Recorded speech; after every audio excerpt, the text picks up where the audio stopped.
Hello, everyone, and it's just wonderful to be here, and especially to listen to scholars and academics such as Shalva Weil, who I always appreciate.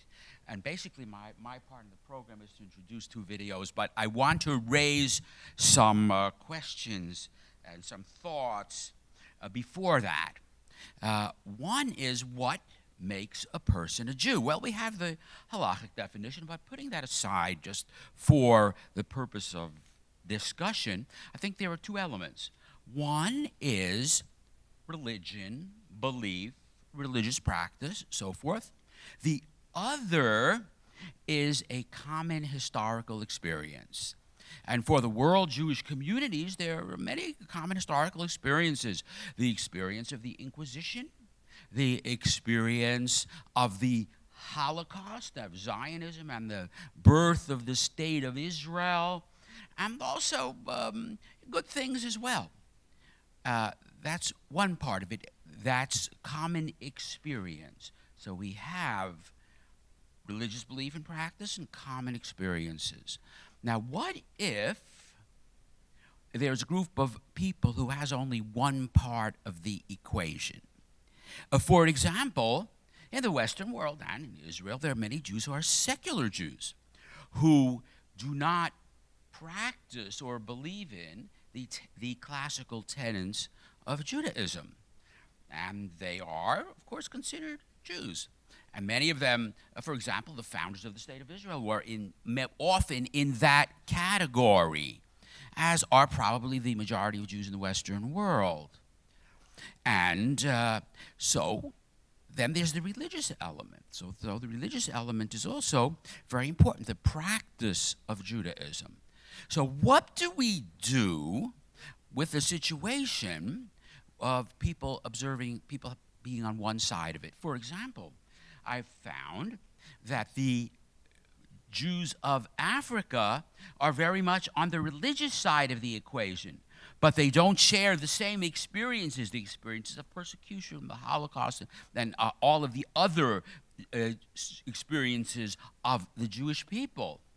So we have some Jews who are secular and some who affirm the religion of Judaism. Now, and are they mutually exclusive, or does one need both? For example, I could picture a group of Africans and a group of secular Jews, say from New York or wherever, and the Africans would ask them, do you keep kosher? No.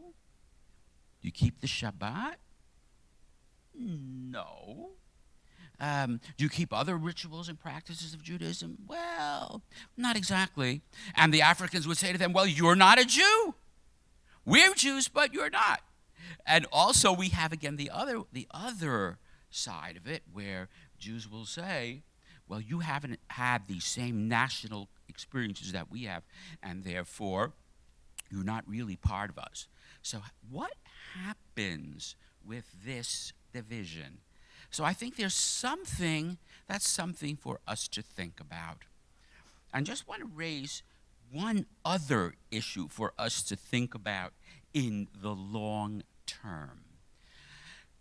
Judaism is now, to our surprise, I think no one's more surprised about this than those who have always been part of the Jewish community.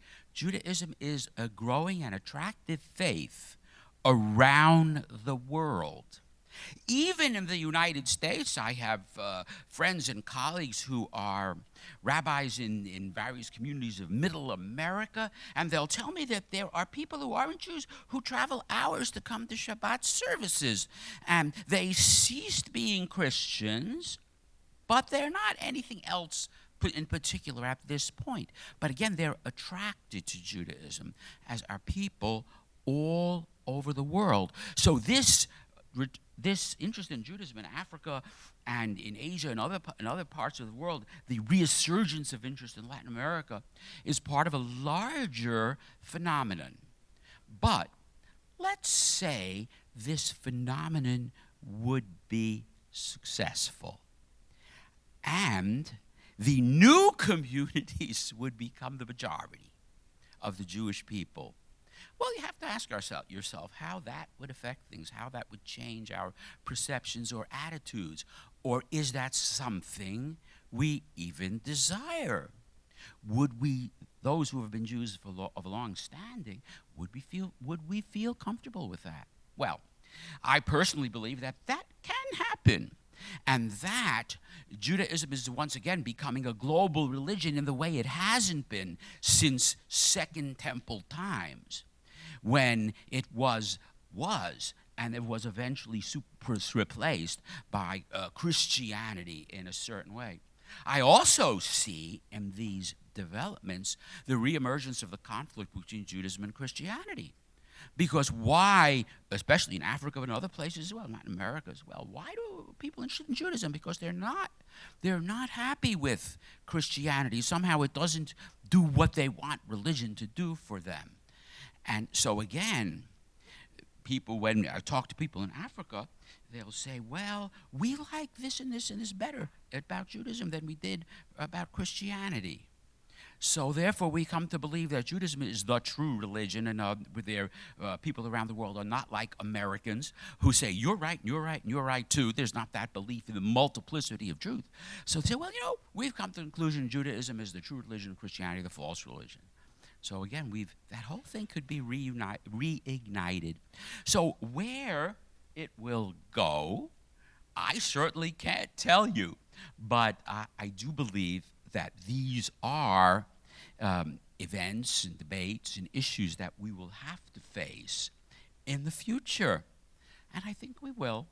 And somehow, as we always have, we will cope. Well, that's sort of my introduction to the videos, but it has nothing to do with the videos. Well, we have two videos here, and I'll introduce them one at a time. The first is an interview with Rabbi Yehuda Furman.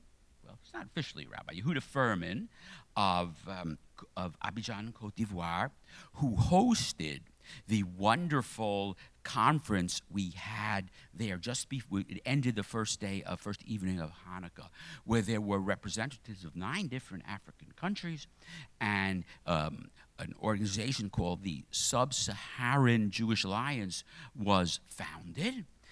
Mostly with my wife Bonnie's idea, but also with the help of Clive Lawton from the Commonwealth Council. What?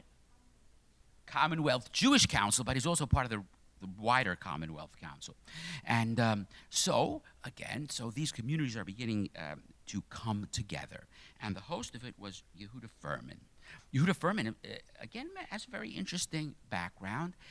When we first met him quite a number of years ago, he was head of the Kabbalah Center in Abidjan, which was a branch of the Kabbalah Center headquartered in New York at that time. And at that time, I believe it was headed by Philip Berg. And the idea was an interesting one. It was that Kabbalah, as it was understood, really the commentaries of the Ashlag, that kind of whole vein of Kabbalah study, that could be a separate thing aside from Judaism. That you can look for inspiration in your life through the study of Kabbalah, and the normative practice of Judaism is something else. And so, someone from Abidjan went to New York, and went to talk to Rabbi Berg and invited him to set up a branch of the Kabbalah Center in New York. Fierman was the one who, I didn't know that. I thought it was somebody else. Anyway, and it was set up in New York, in Abidjan, and classes were held and so forth. But what happened was that the students realized that Judaism was a part of the whole equation. And Kabbalah and the practice of Kabbalah, whatever that means, couldn't be understood or observed without being a Jew. So this led to the establishment of several Jewish congregations in Abidjan and the surrounding area. And the Kabbalah Center was started by Yehuda Furman, the one in Abidjan, and after a while, with the passing of Philip Berg, there began to be internal disputes within the family, and the movement lost a lot of its steam and so forth. And at this point, Yehuda Furman is the rabbi of a synagogue in Abidjan, which hosted our conference. And it's a very interesting synagogue. People from all different kinds of walks of life and all backgrounds are very welcome there. And the prayer book they use is the prayer book from the Kabbalah Center, with all of the Kabbalah, Kabbalistic, Kabbanot, and all of those kinds of things. Rabbi Berg has plans for expansion and building a new Kabbalah Center and a new synagogue and so forth. But it was very interesting to see the practice of Judaism in Abidjan, and also to see the plans for the future and the way in Abidjan the various different religious communities work together.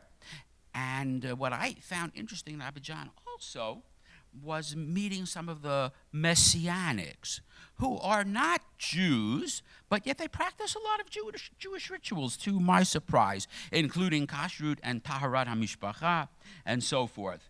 And I asked them what Jesus meant to them, and they couldn't really tell me clearly. But in any case, they are outside of the Jewish pale, certainly. But again, I think Judaism influences them. So anyway, now we'll hear a little bit from Yehuda Furman.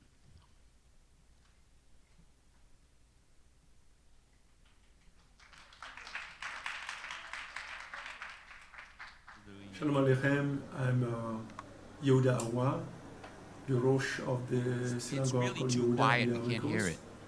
And I'm a university professor. And so I just want to introduce our community, which is located in Cocody in the Ivory Coast. Our community exists since 2001, and it was created thanks to the blessing of the Rabbi, who was the dean of the Kabbalah Center. He was in the 80s, and he gave us the instruction to spread the Zohar, knowledge and wisdom, and to get people to connect to the Jewish festivals. So when we started, we had more than 20 people. They were not all Jewish. They all came to attend our meetings, and we had also Zohar classes. And and we used to go to Israel to visit the Tzadikim sites, and that's what the way to run until 2010. So 2010, we broke away from the Kabbalah Center, because we wanted to create a really Jewish community based on Halacha and based on the Kedusha. Our principle is that Kedusha is related to Kabbalah. So when we started in 2000, we started again in 2010, also in the Ivory Coast, we had our community reduced to 70, 80, and now we are almost 100 people. And so we met also a Jewish man, an Orthodox Jew, an Ashkenaz, who came in 2013, and he was the shochet of the community, and helped us also to improve our understanding of the rules of the Halacha during festivals, how to keep Shabbat, how to keep the rules of Shechita, and also all the rules of Kashrut. So from then, our community developed more and more into Sephardic rules. As we want to say, we all use the Sidurim of Sephardic tradition. It means that there is a way to say the prayers, and also we use Shir Hashirim, and different types that are quite different from the regular Ashkenaz Sidurim. So what happened that for singing, for instance, we like very much the Moroccan tunes because there is drums, there is some rhythmic, and also we love the Karlebach tunes, and that's the way we practice the Sephardic tradition. The only thing that during Pesach, we don't use the Sephardic rules because we don't eat rice, so we keep the more standard Ashkenaz rules. So our specific attributes is that we use the Sephardic tradition, and also we mixed up with Ashkenazi traditions. When it comes to sometimes Rosh Hashanah, we do all the prayers of the Sephardic prayers, and also we add the Ashkenaz prayer because we love them very much. And so we are Sephardic, but we also use sometimes the Ashkenaz rules when it's necessary. So that's the way what is Sephardic? We consider Kabbalah to be related to Sephardic tradition because Sepharad means it is Samek Peresh Dalet, it is the same word as Pardes. So what we do is that at every Shabbat we use interpretations, we use the different levels of interpretation, we use the traditional interpretation, and also we refer to the Zohar tradition. And also what is Sephardic tradition is that we used to read Zohar to our Zohar classes as we started with the Rav Beck. And we still use always the Zohar when it comes to when we have difficulties. Everyone scan the Zohar of the week of some specific parts. And our connection is with Sepharad. The Sephardic tradition is that we go to Morocco every year to visit the Tzaddikim. And also we have sometimes visits from Rav Amar, who is the Shochet of the Beit Din of Morocco, who comes once in a while to visit us and to the Shechita. And so the connection to Morocco is very strong, and we still go every year there. And I got the chance also to meet with Rav Pinto, Yeshahu, who got the blessing and could give some support. But we are very grateful to Kohalani for the conversion, and we are also now very integrated into the Kohalani community, and we hope to continue. And we are so glad to have the diversity with the Yemenite groups, and we love the Sephardic tradition, and I think that's very much close to our tradition. That's the way to say. That's the way we feel Sephardic in our soul. So I want to conclude by thanking this meeting and all the people who organized this great meeting. Thank you very much.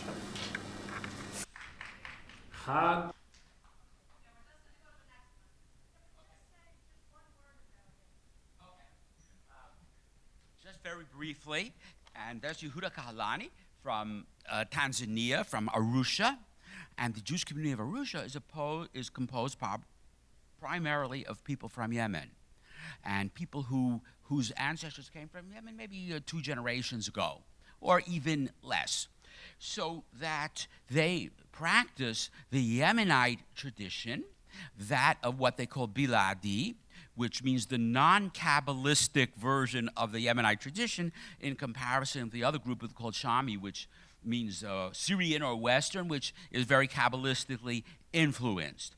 And so they are a direct continuation of the Yemenite tradition, but the Yemenite ancestors came within memory. There are people who remember them or remember the stories about them and so forth. So sometimes I wonder if the same dynamic didn't happen hundreds of years ago, where people came from Yemen or whatever, and the connection was eventually very thin. So now it's with great pleasure to introduce you to lawyer and scholar and Jewish exemplar, Yehuda Kohalani.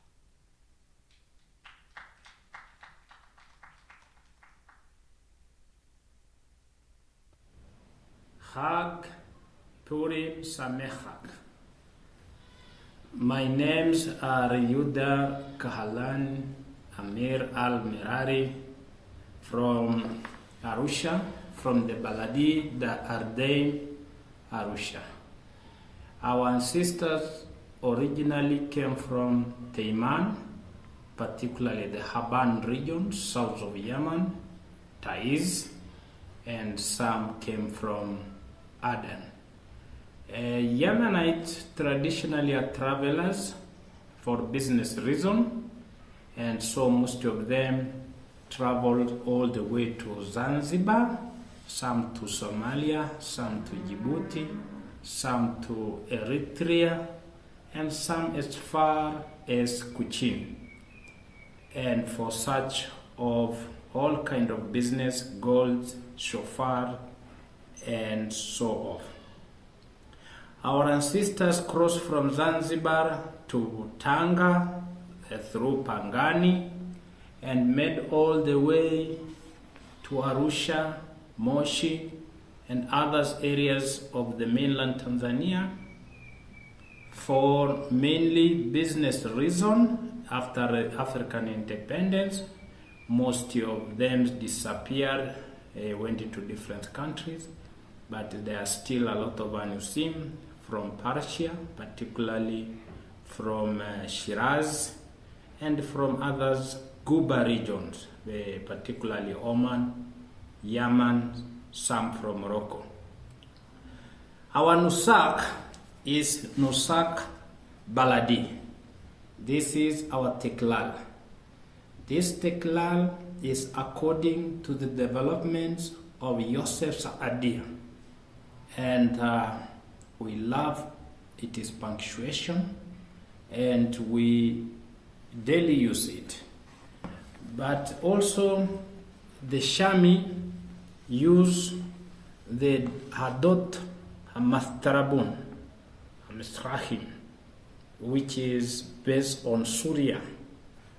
But also for those who mainly now only knows English and they're finding in doing tefillah in Hebrew and English, then they use this Siddur, which is almost close to the Teklal. On Shabbat, some of the tefillah go together. Our halakha, we definitely follow strictly the Rambam.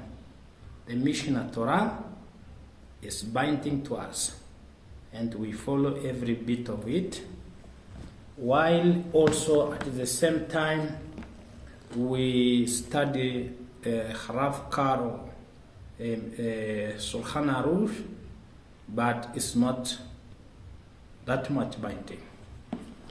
Other things in our daily days, we always also sing or study the poems of Abba Shalom Shabazi. Our community name is Banu Halawi, as most of the Yemenites who came to Tanzania were Halawi or Levi. We don't have any records that we have Kohanim among us. But currently, the communities are not all from Yemen. Some are originally from Gonda in Ethiopia, some from Somalia, the Judah side, or Juba, which is known as Juba. Traditionally, we follow all the holidays. For Purim, instead of shouting, we normally hang our doll, and whenever Haman is mentioned, some people beat the doll. And for Pesach, we use the whole ground or the table decorated with adama, with greens, as the whole plate. And also we have our own Teiman Haggadah, as well as on the 8 days we have a traditions or also a very good finishing by eating a lot of sweets. We call marmunad, and during the finishing of it, we put down 5 eggs and 5 greens that represent the lost tribes. Thank you.